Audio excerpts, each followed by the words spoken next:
छोटे से गांव सरनापुर में वीर अपने माता पिता के साथ रहता था। उसके पिता खेती करते थे, माँ घर संभालती थी। गांव में बिजली का आना भी कभी कभार होता था और शिक्षा व्यवस्था भी नाम मात्र थी। लेकिन वीर पढ़ने में तेज था और उसकी आंखों में बड़े सपने थे। वह एक दिन गांव का नाम रोशन करना चाहता था। वीर का मन हमेशा सवाल पूछने में लगता था, हमारे गांव में स्कूल इतने खराब क्यों हैं? शहर वाले इतने आगे क्यों हैं? क्या मैं कुछ कर सकता हूँ? लेकिन उसका जीवन अचानक बदल गया जब एक रात वह अपने घर के पीछे बने पुराने कुएं के पास गया। कुएं के पास वीर अक्सर बैठता था, सोचता था। लेकिन उस रात कुछ अजीब हुआ। उसे कुएं से हल्की रोशनी आती दिखी। डरते हुए उसने पास जाकर झांका तो देखा कुएं में एक पत्थर का ढक्कन था जिस पर अजीब निशान बने थे। उसने घर आकर दादी से पूछा। दादी डर गईं और बोलीं, उस कुएं के पास मत जाया कर बेटा, वहां पुराना शाप, बरसों पहले एक आदमी वहां गया था, फिर कभी नहीं लौटा। वीर को डर तो लगा लेकिन उसकी जिज्ञासा और बढ़ गई। उसने ठान लिया वह इस रहस्य को सुलझा कर रहेगा। अगली सुबह जब सब सो रहे थे,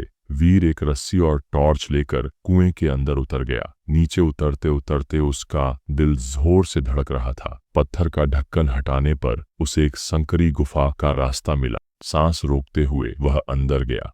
गुफा के अंदर एक पुराना संदूक रखा था। वीर ने उसे खोला तो उसमें कुछ पुराने कागज, एक नक्शा और एक चिट्ठी थी। चिट्ठी में लिखा था, अगर तुम ये पढ़ रहे हो तो समझो कि तुम्हारा दिल साहसी है। यह गांव सिर्फ एक गांव नहीं, एक इतिहास है। तुम्हारे पुरखे यहाँ के राजा थे, लेकिन एक साजिश ने सब कुछ बदल दिया। अगर तुम सच्चाई जानना चाहते हो तो नक्शे का रास्ता चुनो, पर याद रखना हर सच के पीछे एक बलिदान होता है। वीर चौंक गया। उसे विश्वास नहीं हुआ कि उसका संबंध किसी राजा से हो सकता है। वीर नक्शा लेकर घर लौटा। कई रातों तक वह सो नहीं सका। उसने स्कूल जाना बंद कर दिया और गांव की पुरानी किताबों, दस्तावेजों और बुजुर्गों से बातें करके इतिहास खंगालना शुरू कर दिया। उसे धीरे धीरे कई बातें पता चली। सरनापुर कभी एक स्वतंत्र रियासत, राजा हरिराम प्रताप सिंह की हत्या कर दी गई। उनकी संपत्ति और राजपाट अंग्रेजों के वक्त में हड़प लिए गए थे। वीर उन्हीं राजा हरिराम के वंशज थे। ये सब जानकर वीर की आंखों में एक अलग चमक आ गई। अब उसका लक्ष्य सिर्फ अपनी तरक्की नहीं, अपने गांव की सच्चाई को